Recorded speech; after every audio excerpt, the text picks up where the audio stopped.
Mr. President. Mr. President, the 1987 Constitution demands that the Senate continue with the impeachment proceedings already initiated without further delay. The rulings of the Supreme Court make it clear that first, impeachment is a non-legislative function of the Senate. This is Chavez versus Judicial and Bar Council, GR number 202242, 16th April 2013. And second, that non-legislative functions of the Senate are not affected by the shift from 19th to 20th Congress. Impeachment complaint transmitted by the House of Representatives to the Senate last February 5, 2025 can cross over to the Senate of the 20th Congress. Well, Mr. President and my dear colleagues, doubts have been publicly expressed by certain personalities whether the trial of the impeachment complaint against the Vice President can continue or cross over into the 20th Congress. Ibig sabihin po ba yung 12 ay may quorum? Yung 12 ay may pwedeng maging 2/3 to allow your notion that we can carry over at yung mga yung sikat nga yung salita maitawid. Tama po ba 'yon, Mr. President? Ako, Mr. President, yung 2/3 kasi is actually that was probably just the decision of the framers of the Constitution. They could have made it 1+1. They could have made it 3/4. So it's maybe by accident that 2/3 is equal to 8 + 8 is 16 is 2/3 or 24. But I do not think that was really the point, Mr. President. But at any rate, we have to live with the 1987 Constitution. So we look at the 1987 Constitution, and looking at the 1987 Constitution, the Senate is the impeachment court. Not because it is the Senate created under Article 6, because it was recognized to be the court under Article 11. The Senate shall have the sole power to try and decide all cases of impeachment. Hence, this provision makes the Senate not just an impeachment court, but the impeachment court. Mr. President. Mr. President, the 1987 Constitution demands that the Senate continue with the impeachment proceedings already initiated without further delay.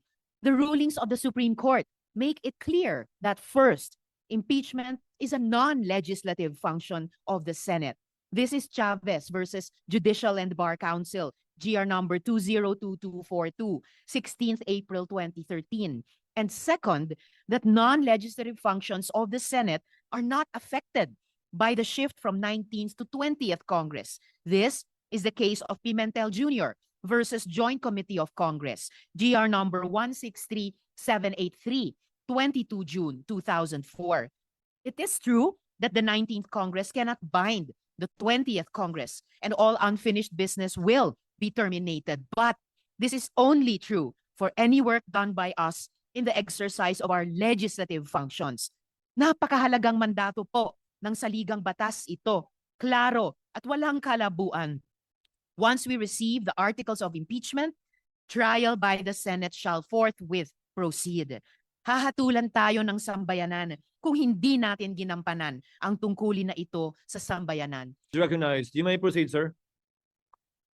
So thank you, Mr. President, for giving me your permission to make this manifestation on the topic touched earlier by our majority leader, Mr. President. This is the issue of whether the impeachment complaint transmitted by the House of Representatives to the Senate last February 5, 2025 can cross over to the Senate of the 20th Congress. Well, Mr. President and my dear colleagues, doubts have been publicly expressed by certain personalities whether the trial of the impeachment complaint against the Vice President can continue or cross over into the 20th Congress. I wish to share and put on the record some of my thoughts on this particular issue. Article 11, Section 3, Paragraph 6 of the Philippine Constitution provides that, and I quote, "The Senate shall have the sole power to try and decide all cases of impeachment." Hence, this provision makes the Senate not just an impeachment court, but the impeachment court. An impeachment proceeding is sui generis, that is, unique or a class of its own. In Republic versus Sereno, it is described as a proceeding exercised by the legislative as representatives of the sovereign to vindicate the breach of the trust reposed by the people in the hands of the public officer by determining the public officer's fitness to stay in office. While the form, procedure, and substantive arguments in impeachments remind us of a court trial, it also has the characteristics of a political process. The decision-making process in impeachment is not governed by any fixed or binding standard of proof, allowing for broad discretion on the part of the members of the impeachment court when they make their final decision on the case. The decision makers or the members of the impeachment court can use any standard of proof they want, and this choice will not be subject to any review by any court except the court of public opinion, which is not technically a court. This fact gives the impeachment proceedings its political character. Hence, to better understand these sui generis impeachment proceedings, we need to look for analogies using well-known principles and practices in other systems which are applicable to impeachment proceedings. As to the question of whether the impeachment trial conducted by the Senate in the 19th Congress or the impeachment complaint entertained by the Senate in the 19th Congress can cross over and continue into the 20th Congress, there is no provision in the 1987 Constitution or in the Senate Rules of Procedure on impeachment trials that expressly prohibits this. On the contrary, the Senate Rules on Impeachment support the position that the impeachment trial shall continue until final judgment, even if it is necessary to continue into the next Congress. Let me read the rules. Rule number 3. Upon presentation of the articles to the Senate shall specify the date and time for the consideration of such articles. Unless the Senate provides otherwise, it shall continue in session from day to day, except Saturdays, Sundays, and non-working holidays, until final judgment shall be rendered, and so much longer as may in its judgment be necessary. There is a contrary opinion that the rules of the Senate mandate that all pending matters and proceedings shall terminate upon the expiration of one Congress should take precedence over the cited rules on impeachment, which state that the trial shall continue until final judgment.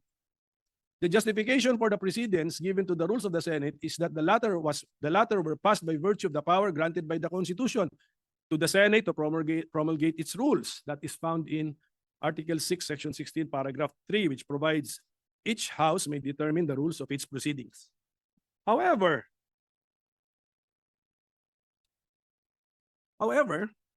the Senate rules on impeachment were also passed by virtue of the power granted by the same Constitution to the Senate to promulgate its rules on impeachment. So let us all look at Article 11, Section 3, Paragraph 8, which provides the Congress shall promulgate its rules on impeachment to effectively carry out the purpose of this section. In fact, there should be no conflict between the two rules because the rules of the Senate apply to legislative proceedings of the Senate, while the rules on impeachment apply to cases of impeachment. On this issue, the Supreme Court in the case of Pimentel Jr. versus Joint Committee of Congress ruled that the legislative functions of the 12th Congress may have come to a close upon the final adjournment of its regular sessions on June 11, 2004. But this does not affect its non-legislative functions. Conducting impeachment trials is most definitely not a legislative function. In fact, the section in the Constitution which speaks of impeachment is found in Article 11 under the title Accountability of Public Officers, and not under Article 6, which is titled the Legislative Department. The conduct of impeachment trials, therefore, should not be affected by the final adjournment of the legislative session. Furthermore, we can use the analogy of the court system. Under the 1987 Constitution, The Senate is the impeachment court. The Senate in impeachment cases is more like a judicial body than a legislative one. Just like a court, the workload, caseload, or docket of the Senate as the impeachment court will not and should not be affected by a change in membership. We can see this principle in action in all our courts and electoral tribunals, where their case dockets do not change and are not reduced or reset to zero whenever there are changes in the court's membership. Likewise, it is well settled that jurisdiction once acquired is not lost but continues until the case is terminated, and hopefully terminated to its logical end. Hence, it is my humble opinion that the trial of the current impeachment case, now pending before the Senate of the 19th Congress, can cross over or continue from the 19th Congress to the 20th Congress. The impeachment docket of the Senate Impeachment Court continues and remains to be the same. So thank you very much, Mr. President, my dear colleagues, for your time and attention. Thank you, Senator Coco Pimentel, our distinguished Minority Floor Leader. The gentleman may proceed. Yes, Mr. President, kanina po narinig ko yung historical antecedents ng binanggit, Your Honor, Senator Pimentel. Would the good gentleman agree that the reason why the position of constitutionalists, textualists for that matter, on this issue is that the Constitution is silent as to the word carry over, cross over, continue. Meron po ba nakalagay sa Constitution, sa Saligang Batas ng Pilipinas, 1935, 1973, 1987 na carry over? Mr. President, I will respond directly to the question. Wala pong nakasulat doon that it shall carry over, pero binanggit ko sa aking manifestation, wala talaga rin nakasulat doon that it cannot cross over. So in effect, let us say textually, both positions are not even mentioned or entertained in the Constitution. Mr. President, sangayon po kaya ang ating ginagalang na minority leader na kaya dahil walang carry over notion ay dahil malaki po ang pagkakaiba. There's a big difference between the 1987 Constitution and the 1935 Constitution, which was patterned after the United States Constitution. And I would like to have this placed on the records, Mr. President. Sa US Constitution, 100 po ang senador at nag-i-election po every 2 years ng 33 senators. Ang naiiwan pong senador sa Estados Unidos pag nag-i-eleksyon ay 67. Because 67 plus 33 is 100. 67 is sufficient to comply with the provision of the US Constitution to convict in an impeachment case. Dahil 2/3 po yun ay 66, may sobra pang isa. Sa atin pong saligang batas noong 1935, kung inyo pong susuriin, ang atin pong senador na bumubuo rin ng impeachment court ay 24. Subalit, Mr. President, in the 1935 Constitution, ang eleksyon po natin ay 8, 8, 8. Tuwing mag-i-eleksyon ng senador, ang i-elect na senador kasama sa mga kongresista ay 8 senador lamang. Ang may iwan po ay 16. And 16 is 2/3. Enough to have a quorum as well as to convict or to acquit. In our present constitutional scheme, 1987 Constitution, we also have 24 senators, but we conduct elections every 3 years for 12 senators. Meaning to say, Mr. President, yung may iwang kalahati na 12 is not sufficient to constitute a quorum, dahil 12, dapat 13, much more convict. Because to convict, you need 16 senators, Mr. President.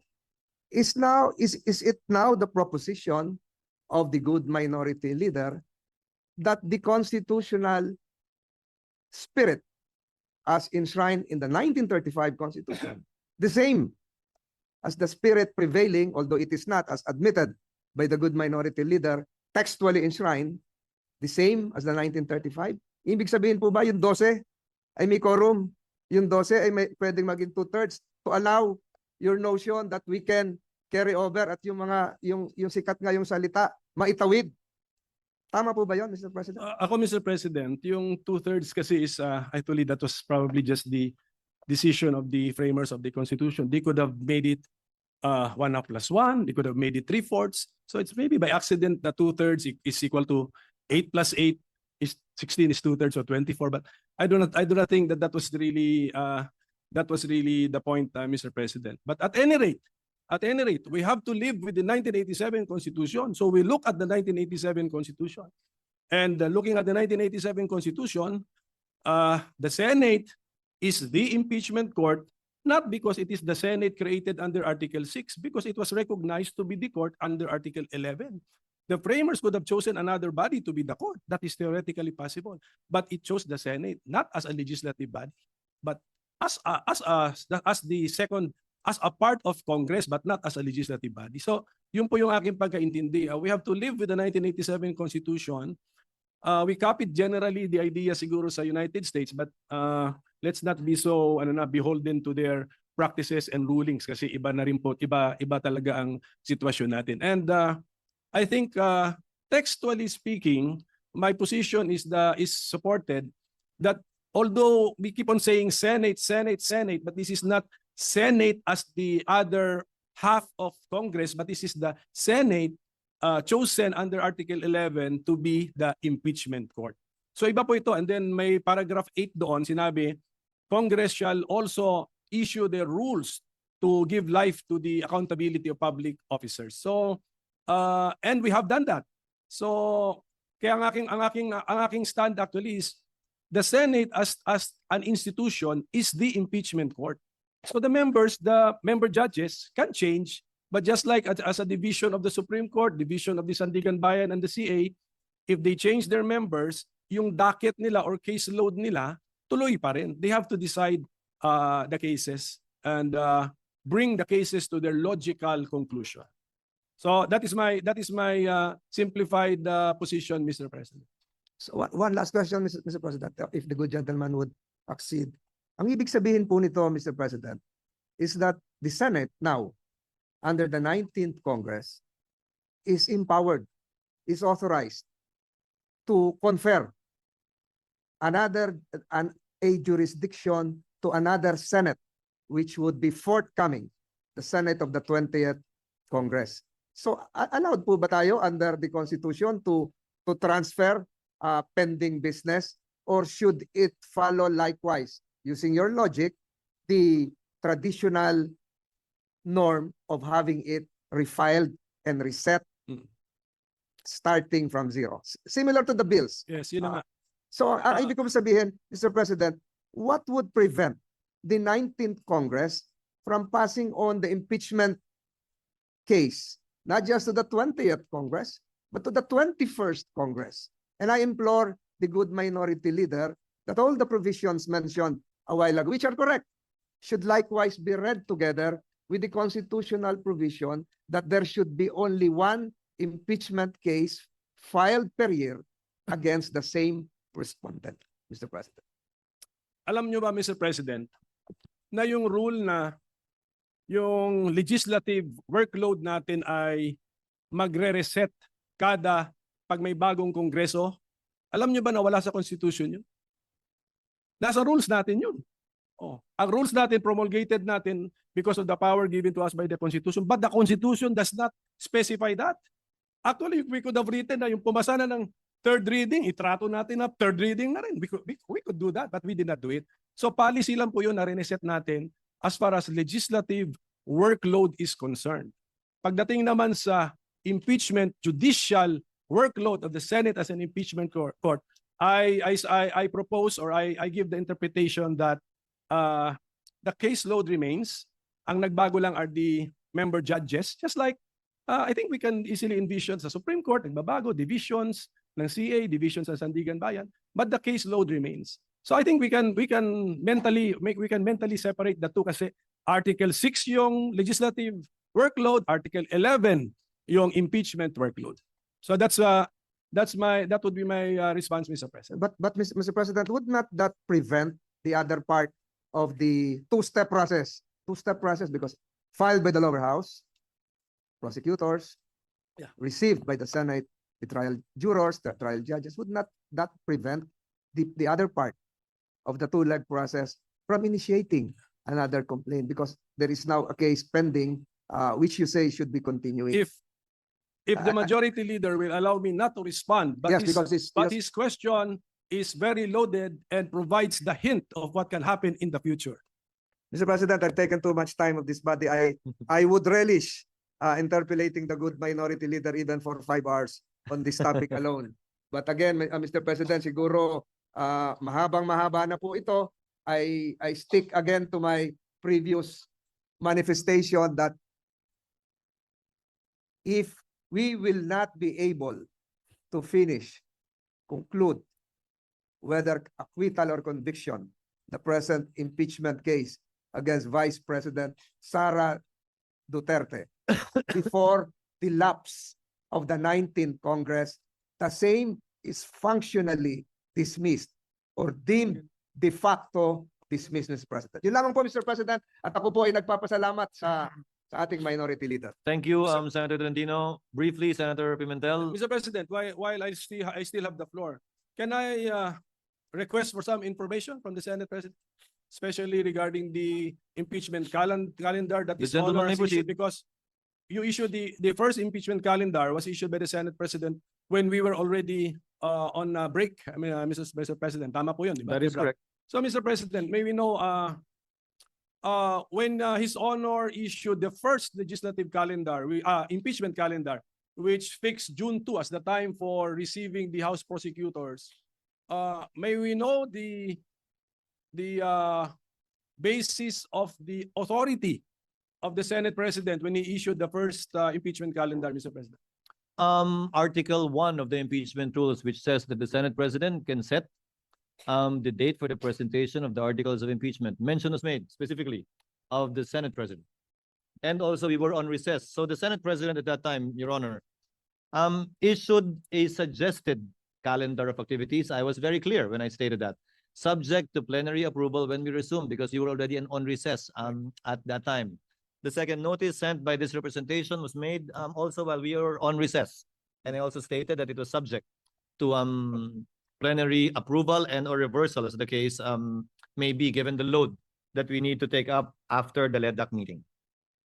So, yes, Mr. President, I noticed that no one from the majority was complaining about the original or initial impeachment calendar issued by the Senate President. So we were all looking forward to the date where there should be some action on the impeachment, which is Yes. June 2. Supposedly, yes. Yes, supposed to be. Kaninang 4 o'clock yung the prosecutors from the House of Representatives should have appeared before us to read the articles of impeachment. But then this was changed. So from June 2, changed by the Senate President also, now June 11. it's June 11 at 4 p.m. So if the authority used to issue the original calendar was based on the fact that we were on break, now that we are not on break, could not have the Senate President waited for 3 p.m. and then we discussed moving the June 2 4 p.m. to June 11 4 p.m.? Because, Your Honor, notice had to be given to the House with respect to the proposed change in schedule. And we could not decide on moving it after the House members are already here in the Senate. That was the reason behind it. That was His Honor's judgment call, Mr. President. Yes, Mr. President. Yes, Your Honor. Just on another matter, Mr. President, yung appearance ba ng House prosecutors ay nasa Senate impeachment rules or you just took this from American practice, Mr. President? It is not in the rules. That was lifted from American practice because what was done before was that the majority leader, the Senate majority leader, was the one that read the articles of impeachment that was referred to the Committee on Rules that triggered the convening of the impeachment court. When we researched on it, we thought it was more proper, given that we should have no part in it, in the impeachment trial, in the in the prosecution of the impeachment case that the prosecutors should themselves read the articles of impeachment, as is the practice in the United States where we lifted most of our impeachment rules. So it's an innovation. But although had we done it, hindi naman, I don't think it would be fatal or make the proceedings infirm. So it's just not, to use the term of the majority leader, textually required under the existing Senate impeachment rules. Hindi pa ba? No, what Yeah. was required by our rules, if at all, was the referral of the impeachment complaint in plenary. Because mere filing with the Secretary General does not often by itself operate as the receipt by the Senate in plenary, given that, as with any communication, it has to be referred in plenary, officially by the Senate as a body. Mr. President. Sige, Mr. President. Mr. President, with the permission. Senator Tolentino is Minority recognized. What is Leader. your pleasure, sir? Would the loaded question of the good minority leader, if decoded, would mean that should the presentment be made before the Senate sitting as a plenary, or should the presentment be made before the Senate constituted as an impeachment court? Baka yun po yung tanong nyo.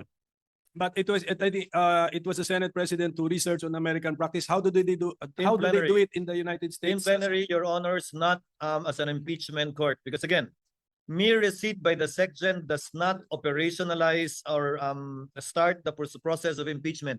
Any communication, and that is a communication from the House, must be referred by plenary to the appropriate committee for proper action. That in turn will now trigger, if at all, the convening of the impeachment court, where the regular processes would now be followed, such as the issuance of summons, etc., etc. May we know the rule, Mr. President, that it I'm should sorry? be, may we know what the specific rule? Is that in the rules, or is that by practice or costumbre? Tingnan niyo, ano rule?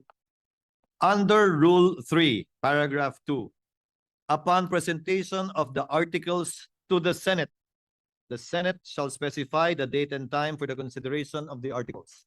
Yes, but So the But- articles need to be presented to the Senate. yes, but so your honor is reading our Senate impeachment rules. Yes. So when we use the Senate in the Senate impeachment rules, we're talking about, we could be talking about the Senate as the impeachment court. Because We it's the have- Senate. And by virtue of the procedure in Articles 1 to 3, we have not yet convened the court, Your Honor. For example, succeeding rules in our impeachment rules, 4 onwards, would pertain to the Senate already as an impeachment court, because that is already the trial proper, beginning with the issuance of summons. Mr. President, the second sentence already contradicts his honor, because it says, second sentence of that second paragraph of Rule 3, unless the Senate provides otherwise, it shall continue in session from day to day. Session na yan as court. Kasi until final judgment eh. Yun na yun eh. So, the use of, when we use Senate in the Senate impeachment rules, we refer to the Senate as the court. Mr. President, According to the Secretariat, Your Honor, the dividing line is when we take our oath as senator judges and convene as such. Because we will be wearing 2 hats, Your Honor. As senators, performing our legislative and legislative function, and as members of the impeachment court, performing our sui generis function. And these are 2 distinct, if at all, hats and functions that we would be performing. That's why we have to adjourn session and convene as an impeachment court, and vice versa if we want to revert back as a plenary. Well, Mr. President, ano na lang, for so as to, Mr. President, our staff can revisit. Ito yung sentence natin, ano? Second paragraph of Rule 3 of the Senate impeachment rules. Upon presentation of the articles to the Senate shall specify the date and time for the consideration of such articles. Unless the Senate provides otherwise, it shall continue in session from day to day until final judgment shall be rendered, and so much longer as may in its judgment be necessary. So, are we using the word Senate in one paragraph in 2 concepts? One, a Senate legislative body, and the other as the court? I believe so, Mr. Correct. President, Your Honor. But again, So, since these manifestations, also the manifestation made by our distinguished majority floor leader himself earlier, after these manifestations are made, these matters and these statements will be referred to the Committee on Rules for them to look into it. we have time, Your Honor, to resolve this matter in due course in the next couple of days. Mr. President, Yes, if I can direct this question to the good minority leader. The Senate, even if not acting as an impeachment court, pwede po bang tumanggap ng mga non-members of this chamber to speak or make a presentation, a presentment? Di po ba naaalala natin ng mga nakaraang panahon, pumupunta rito yung President of Vietnam, if I'm not mistaken, distinguished guests of this chamber are allowed to speak, not just honored. Ganun po ba yung sinasabi nyo? Na baka are the members of the House, though constituted as panel of prosecutors, can they enter the Senate, this chamber, constituted as a plenary or as an impeachment court or both? Pag pinapayagan ng Senado. Baka ganun po Can- siguro ang gustong Okay. malaman ng ating minority Oo. leader. Just for the information of the majority leader, yung appearance of the House prosecutors before the Senate kanina sanang 4 o'clock, June 2, appeared in the impeachment calendar prepared by the Senate President. Hindi ako may idea nun. At saka, when we read our Senate impeachment rules, wala din dun yun. So they will That's be why- appearing that's why- before an impeachment court. That's, Yun po. that's why this is the request for information. Now, what did the Senate President have in mind when he scheduled this for June 2? And I think it's clearly, since 4 p.m. siya, it's clearly an appearance before Senate, yes. the plenary session of the Senate. Again, the Yes. basis is US practice. That is how they do it in the United States, where we lifted portions of our own impeachment rules. That's where it came from. Practice and precedents in the United States. And per our legislative rules, we can waive We the rules so that we can allow suspend the non-members rules to to allow speak. Di ba dito, recently nagsalita rin si former UN Secretary Korean, General. South Korean. Ah, The South Yes, Korean. yes, the UN Secretary General. So, that can be so we allowed. can do it. Yes, yes. Again, that can be allowed. Again, plenary action is necessary and the plenary will decide on this matter. So just a few more requests for information, Mr. President. So, Mr. President, His Honor, around 4 days ago, sent notice that the June 2, 4 p.m. appearance of the panel of prosecutors will be moved to June 11, 4 p.m. Yes. So, okay. Now, what is now the calendar that His Honor has in mind? Kasi dati meron kang June 2, 4 p.m. appearance, then June 3, morning, we convene the Senate as an impeachment court. So where is that? Where is this convening now? Where is it now when you move the Sabay- appearance to June 11? Sabay na po because by that time, by June 11, wala na rin po tayong hinahabol na kailangan i-second or i-approve kung meron man, ratification na lamang ng mga bicameral conference committee reports. And we will be doing both at the same time. If at all, the reading of the articles of impeachment, the referral to the Committee on Rules, Hmm. the convening of the impeachment court, if at all again, the oath of the senator judges, if at all again, all that we can do as an impeachment court would be to issue summons Yes, yes. Oh, requiring the respondent to answer within 10 days. but were we sent notices na ganun ang mangyayari? I'm Now, sorry. were the senators sent notices or informed that after the appearance of the House panel of prosecutors, there's a possibility that we will convene as a court? That was- Para ready kami. Wala pa. Wala pa nga po. Kaya Wala malapit na pa. po yung June 11. Wala pa naman talaga eh. Kasi nung pinadala yung notice na yan, it was addressed, if you notice, it was addressed to the House that they will be presenting the articles of impeachment on that date. The notice insofar as the impeachment court itself is concerned, these discussions would be very helpful, Your Honor, because this will be part of how the Senate as a body will be deciding on what to do after the articles of impeachment shall have been read and presented before the body.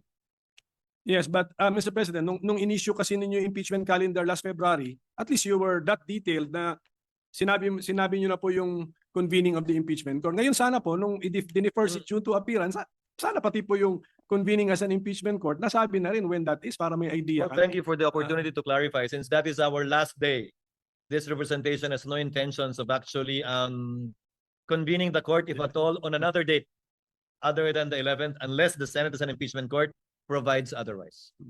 So we will be convening on that date, barring any unforeseen circumstances, barring any procedural motions that will be made, and will be settled by the plenary at that time.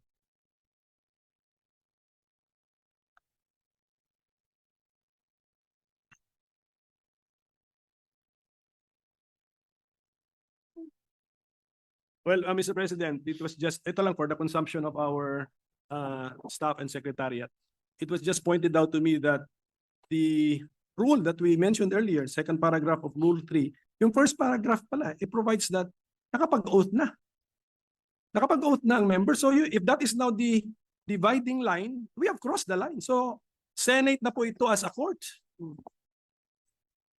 So tingnan na lang po muli, Mr. President. Mr. President, Your Honor, the first paragraph refers to consideration of the articles of impeachment. The second paragraph, we were not part of the Senate that wrote these rules. The first paragraph, it mentions the word consideration. The second paragraph mentions the word presentation. In terms of time, presentation should come first before consideration, although as it appears in our rules, consideration was mentioned first in the first paragraph and before presentation in the second paragraph.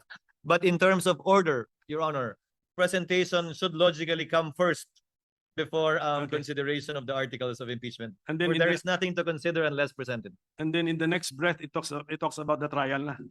Yes, again, we had no part in writing these rules. Okay, I so would not yes, want to critique it as well because during those times, perhaps this was apt and sufficient.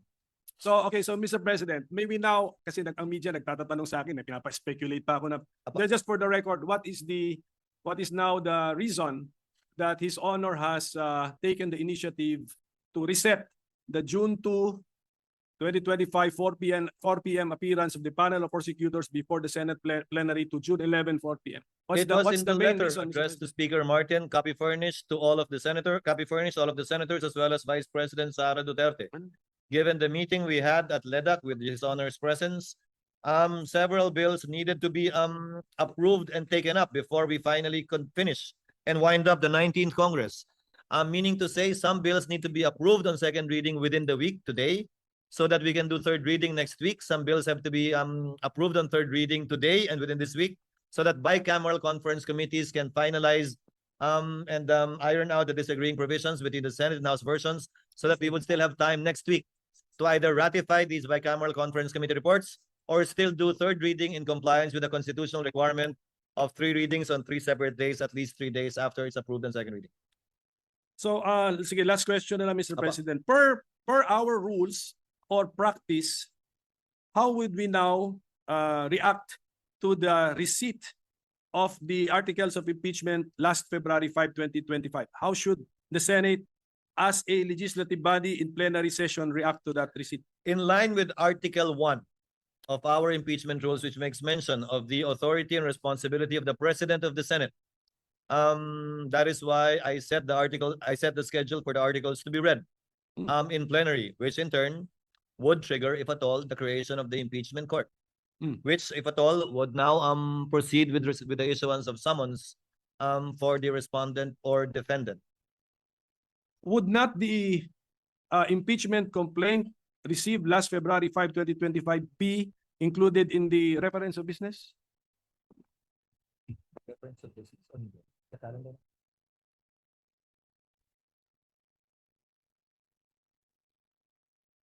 Ano ito? Ito ba? Ito ba person versus them? It will be included in the reference of business, yes. Supposedly today, kung natuloy tayo today, but on June 11, so that it can be included in the agenda for that particular day. That's my point, Mr. President. Kung i-reference of business, why are we not doing it today? Anong damage kung gawin natin today? Pwede rin naman, hindi pa tayo Yes. nagbabasa ng reference Yes, of yun na nga. business. Pero wala, no? Are we doing it today? Kasi February 5 pa yun. That's why I'm mentioning the date that it was received, February 5. So can we include it in the reference of business today? Kasi parang mas normal eh. Mas normal yun eh. Kung We na-receive will look ng- into it, Your Honor. I tend to agree with this honor's position. It's We just will no- take it up with the secretary. It's just normal, Mr. Yes, President. yes, yes. Received last February 5, you're reporting out today. Okay?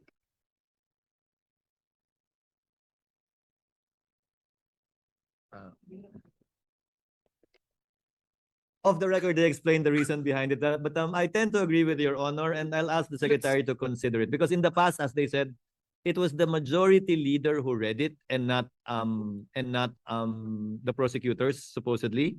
So it was included in the reference of business, referred to the Rules Committee, and the majority leader was the one who reported it out, quote unquote. But now, given that it's the prosecutors that will read the articles of impeachment, again, following US practice and precedent, the secretary thought it best that it'll be included in the agenda on that day because there is no referral to the Committee on Rules. But again, we will look into it and we will take the suggestion of the gentleman in light of the points he raised in connection with that. Because I believe there should have been also a letter accompanying the impeachment complaint. There must have been a cover letter from the House. So, parang ganon. So we can, Only by the section, not by the speaker nor any member of the House. yes.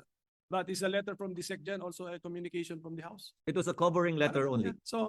So I think this is just an opinion. I tend to agree, Your Honor. It's more natural that we report out if something happened last February 5, late evening of late in the session on February 5. Something happened, we report it out so it's more natural if we report it out immediately, Mr. President. So I tend to agree, that's Your all, Honor. that's Again, my point, Mr. I President. will take it up with the committee secretary. So with that, Mr. President, I thank you for answering my questions. Thank you, Your Honor. I just wanted to request some information. Thank you, Mr. President. Thank you, Honor. What is the pleasure of the Honorable Ontiveros?